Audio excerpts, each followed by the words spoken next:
Hi everyone, hari ini kita akan belajar tentang how to structure and present data for IELTS Academic Writing Task 1. Jadi nanti kita akan belajar tentang how to structure and present data. Kemudian nanti kita juga akan latihan terkait dengan materi hari ini. Sebelum kalian menonton video hari ini, pastikan kalian sudah menonton video sebelumnya dari episode 1 hingga 13. Di berikut ini pelajaran dari episode 1 hingga 13. Karena waktu yang terbatas, nanti jika ada kosakata yang tidak saya artikan, jadi kalian bisa pause videonya dan kalian bisa cari di internet. Jika kalian sudah tertarik memahami materi hari ini, kalian bisa pause videonya dan pahami kembali materinya. Setelah kalian menyelesaikan materi hari ini, saya harap kalian bisa latihan mandiri dan latihan untuk writing task 1. Oke, jadi struktur penulisan untuk academic writing task 1. Jadi kalian perlu menyusun tulisan dengan terstruktur dan rapi agar mudah dibaca. Jadi yang pertama kalian perlu menuliskan introduction-nya, kemudian overview, kemudian body paragraph yang pertama, kemudian body paragraph yang kedua. Jadi introduction itu adalah kalian memparafrasekan pertanyaannya. Kemudian overview adalah ringkasan atau gambaran umum. Kemudian body paragraf 1 dan paragraf 2 adalah detail pendukungnya. Jadi kalian bisa lihat di layar ada contoh writing task 1. Jadi di sana ada introduction, overview, body paragraph 1, body paragraph 2. Jadi yang pertama di sana ada introduction. Jadi ini adalah hasil dari parafrase. Jadi ini adalah parafrase dari pertanyaannya. Sekarang kita bahas tentang introduction terlebih dahulu. Jadi introduction adalah kata pengantar atau pembukaan dari penulisan kalian. Jadi ini paragraf pertama dari tulisan kalian. Kemudian bagaimana kalian menuliskan introduction ini? Jadi yang pertama adalah kalian memparafrasekan pertanyaannya.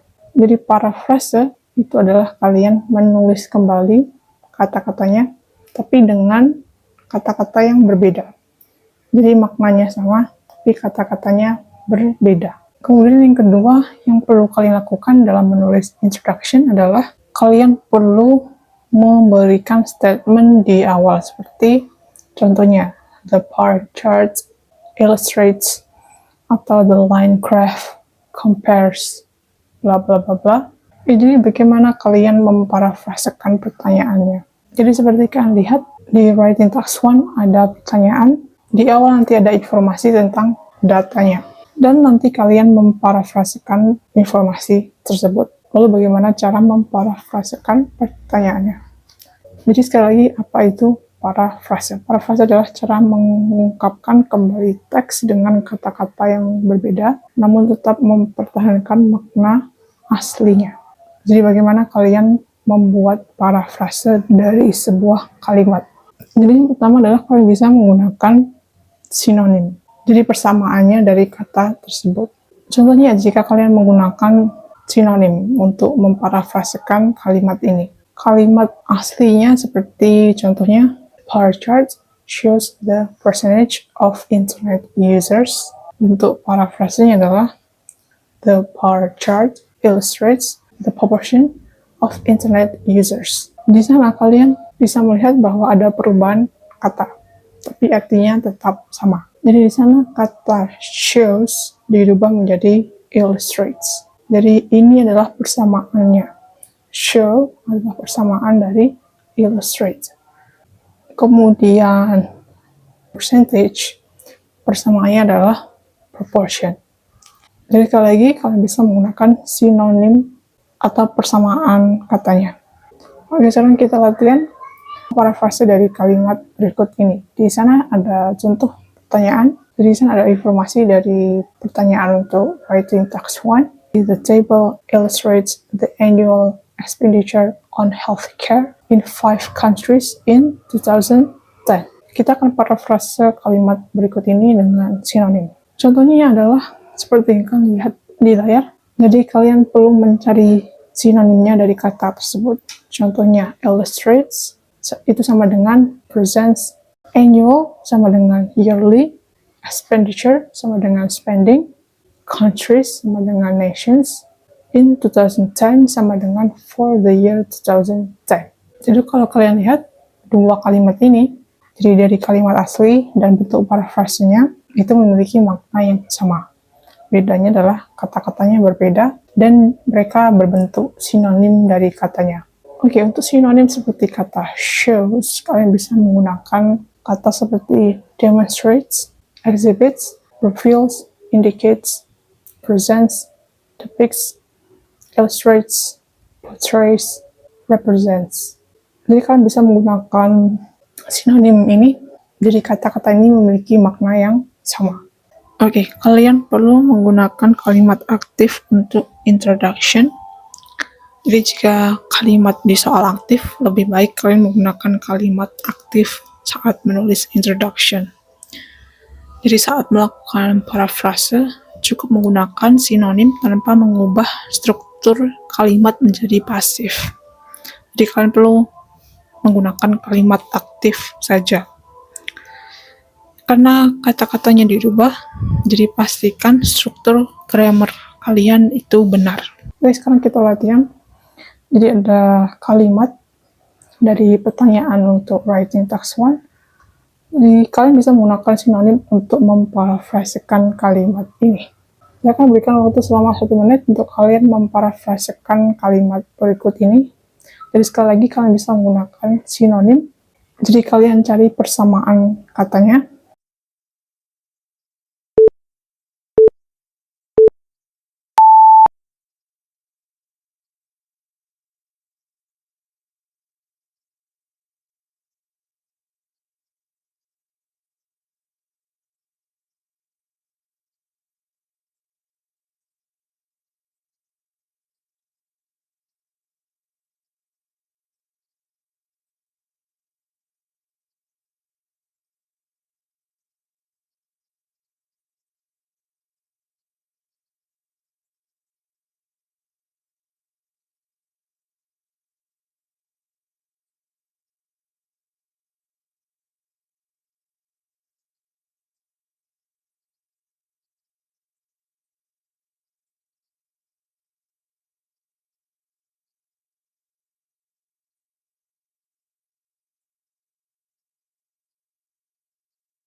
Oke, jawaban untuk parafrase kalimat yang tadi adalah, jadi di sini kita menggunakan sinonim. Dari kata shows, sinonimnya adalah illustrates. Kemudian percentage, sinonimnya adalah proportion. Kemudian sinonim untuk 3 different countries, USA, Canada, and Germany. Kalian tulis USA, Canada, and Germany. Kemudian kalian tambahkan informasi tambahan, ada frasa over the period. Jadi itu kalian cukup menggunakan sinonim untuk pertanyaan dari writing task 1. Oke, sekarang kita latihan dengan pertanyaan yang lainnya. Jadi di sana ada kalimat, the line graph shows the number of tourists visiting particular country from 2002 to 2010. Jadi untuk parafrase kalimat ini adalah, kalian bisa lihat di layar. Jadi sekali lagi kalian menggunakan sinonim untuk memparafrasekan kalimat ini. Jadi shows, kalian bisa menggunakan kata seperti illustrates, number, sinonimnya adalah count, tourist visiting, sinonimnya adalah visitors, particular, sinonimnya adalah specific, country, nation, from 2000 to 2010, diparafrasekan menjadi between 2000 and 2010. Jadi dua kalimat ini memiliki makna yang sama, cuma bedanya kalian memparafrasekannya saja. Oke, kita sudah belajar tentang introduction. Jadi bagaimana kita membuat introduction, itu membuat parafrase dari pertanyaannya. Oke, sekarang kita lanjut ke overview. Jadi apa itu overview? Overview adalah gambaran umum atau ringkasan tentang sesuatu. Jadi setelah kalian membuat introduction, kalian membuat overview. Intinya overview adalah kalian merangkum tren utama atau perubahan signifikan dalam grafik, tabel, diagram, atau peta. Jadi bagaimana kalian menuliskan overview? Jadi kalian bisa mulainya dengan menuliskan kata seperti overall atau in general. Ketika kalian menuliskan overview, kalian perlu mengidentifikasi tren utama atau perubahan yang besar. Jadi untuk line graph, bar chart, table, pie chart memiliki overview yang sama. Kemudian untuk proses diagram maps itu memiliki overview yang berbeda-beda karena data yang disajikan berbeda. Jadi untuk hari ini kita akan latihan membuat overview untuk bar chart. Kemudian data lainnya yang disajikan seperti pie chart, proses diagram maps kita akan bahas di episode-episode selanjutnya. Oke, selanjutnya, ketika kalian membuat overview, pastikan kalian tidak menyertakan angka atau detail spesifik. Kenapa? Karena ini nanti akan dibahas di body paragraf yang pertama dan body paragraf yang kedua. Jadi kalian cukup menunjukkan tren utama atau perubahan besar dari data yang disajikan, tanpa menyertakan angka atau detail yang spesifik. Oke, sekarang kita akan melihat contoh pertanyaan untuk writing task 1. Jadi ini contoh dari writing task 1. Kalian bisa lihat bahwa ada soal, kemudian ada data yang disajikan dalam bentuk bar chart.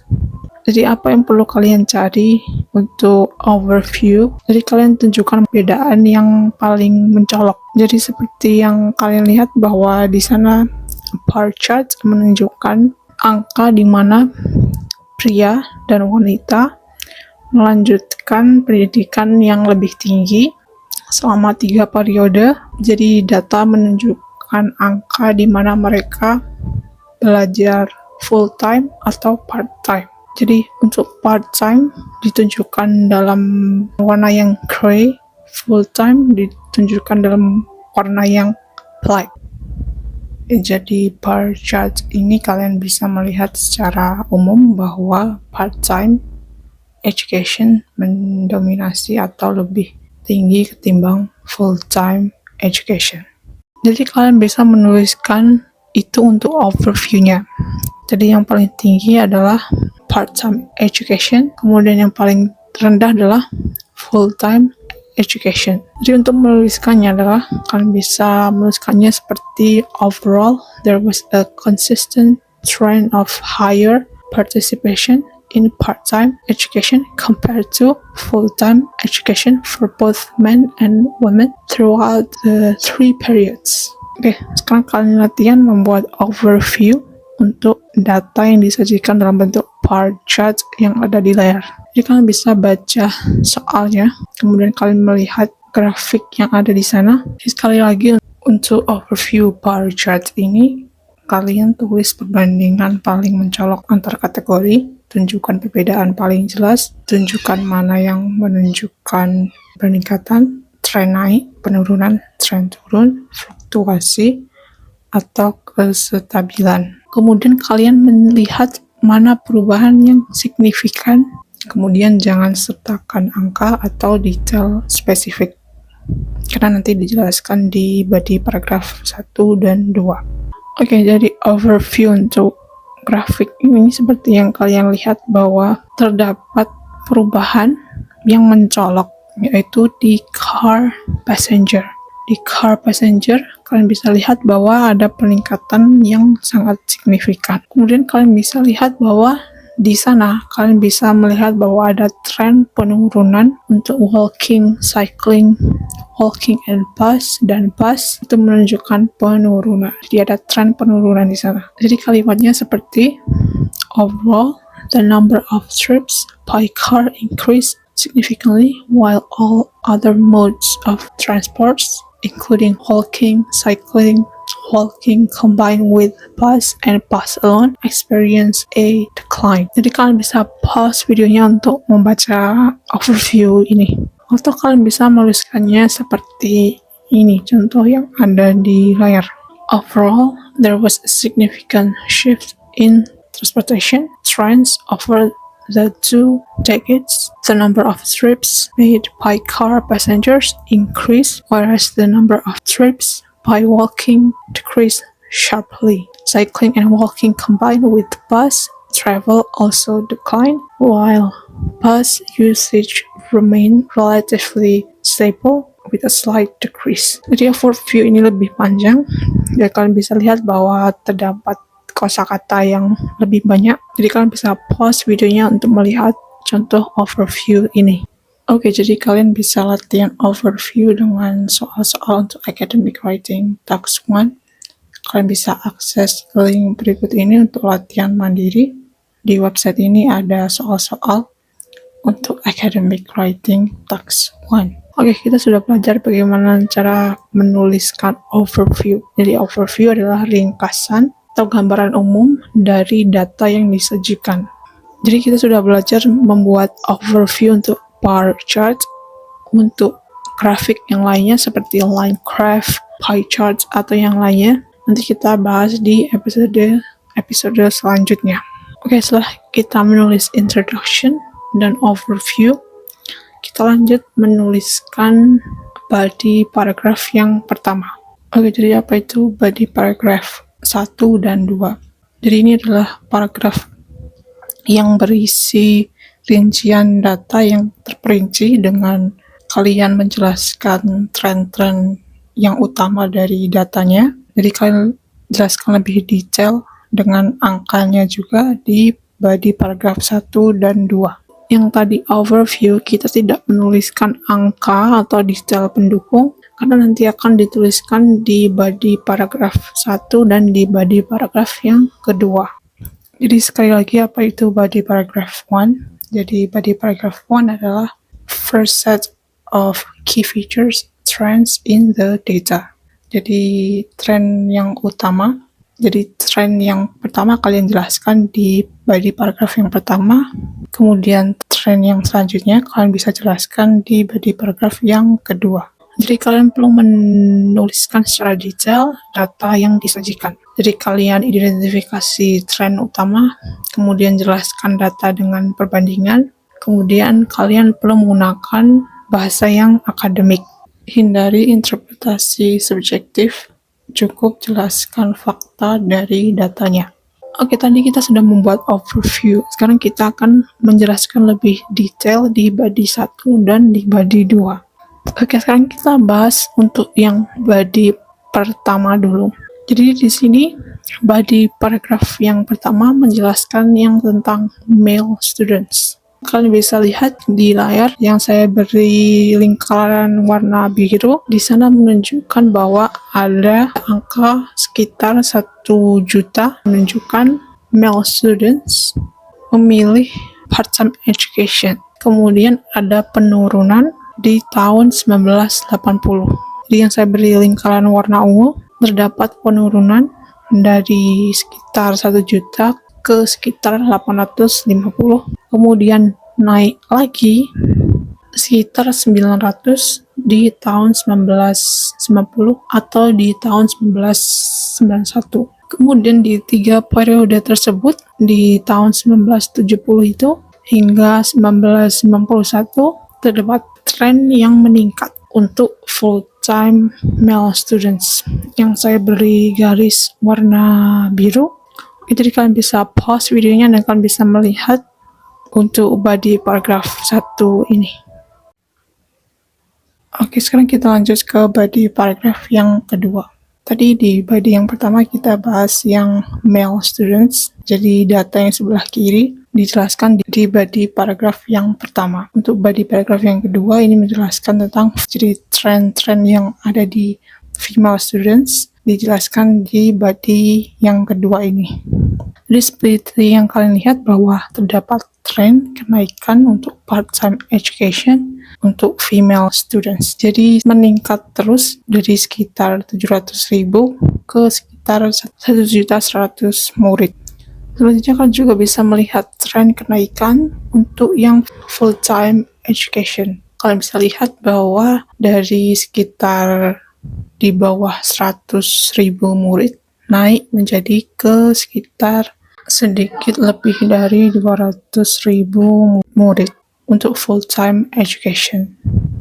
Dari yang saya beri garis warna hijau dan ungu itu menunjukkan tren kenaikan. Jadi yang warna hijau menunjukkan tren kenaikan untuk yang part-time, kemudian yang garis yang warna ungu menunjukkan tren kenaikan untuk yang full-time. Kalian bisa pause videonya untuk membaca body paragraf yang kedua ini yang menjelaskan tentang tren utama yang ada di bagian female students.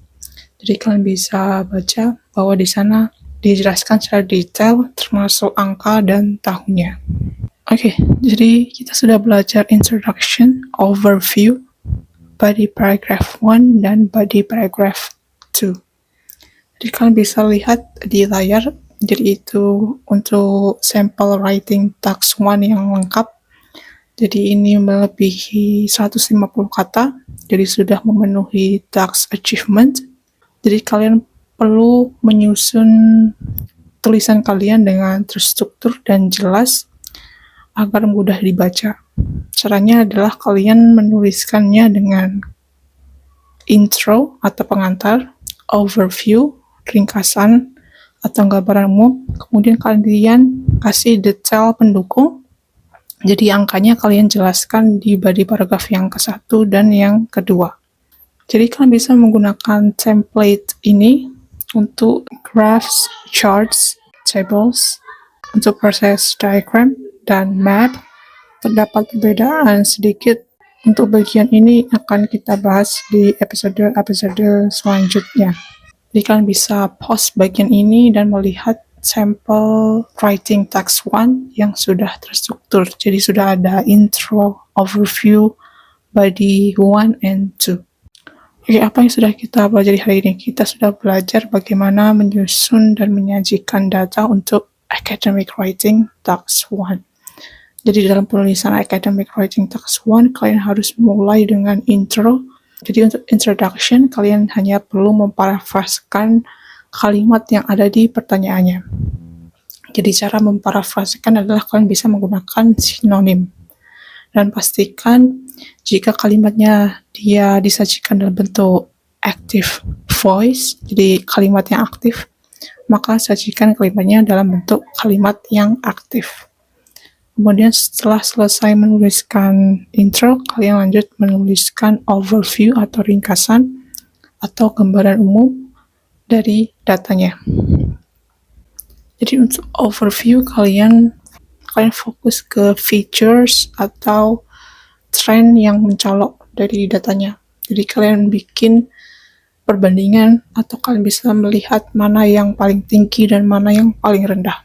Jadi untuk overview kalian tidak mencantumkan angka atau detail pendukungnya karena nanti akan dibahas di body paragraf yang pertama dan body paragraf yang kedua. Oke, setelah kalian menuliskan overview, kalian lanjut menuliskan body paragraf yang pertama dan body paragraf yang kedua. Jadi kalian menjelaskan detail pendukungnya, jadi kalian jabarkan datanya secara rinci dengan angka dan tahun di body paragraf yang ke-1 dan body paragraf yang kedua.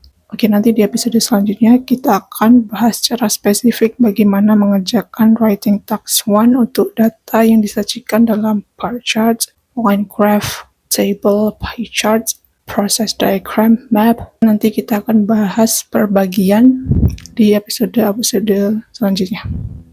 Okay, thank you so much for learning and see you in the next lesson.